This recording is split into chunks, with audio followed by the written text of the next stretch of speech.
നമ്മൾ നാട്ടിൽ വെച്ച് നോക്കുമ്പം ഒരുപാട് എഴുതാനുള്ള എക്സാംസ് ഒന്നും അവിടെ ഇല്ല, കുറവാണ്.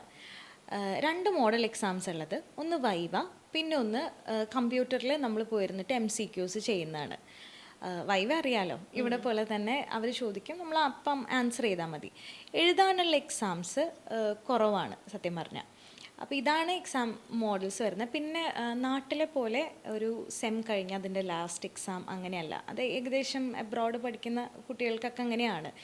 എങ്ങനെയാണെന്ന് വെച്ചാൽ എന്താണ്, നമുക്കൊരു സബ്ജക്റ്റ് കഴിഞ്ഞ് കഴിഞ്ഞാൽ ആ സബ്ജക്റ്റിൻ്റെ എക്സാം ഉണ്ടാവുന്ന ചില സബ്ജക്ട്സ് അങ്ങനെയാണ്. ഒരു സബ്ജക്റ്റ് ഒരു 7 days ആണെങ്കിൽ അത് കഴിഞ്ഞിട്ട് അതിൻ്റെ എക്സാം ഉണ്ടാവും.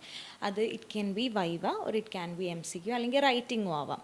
പിന്നെ ഉള്ളത് മേജർ സബ്ജക്ട്സിൻ്റെ ഒക്കെ എന്ന് പറഞ്ഞാൽ അത് സെമിസ്റ്റർ എൻഡിലാണ് നമ്മൾ എക്സാം അറ്റൻഡ് ചെയ്യണേ. അതിൽ MCQ ഉണ്ടാവും, വൈവ ഉണ്ടാവും, പിന്നെ ക്ലിനിക്കൽ പ്രാക്ടിക്കൽ നമ്മൾ ചെയ്ത് കാണിച്ചു കൊടുക്കാനുള്ളതുണ്ടാവും. ഇങ്ങനെയാണ് എക്സാം പാറ്റേൺ വരുന്നത്.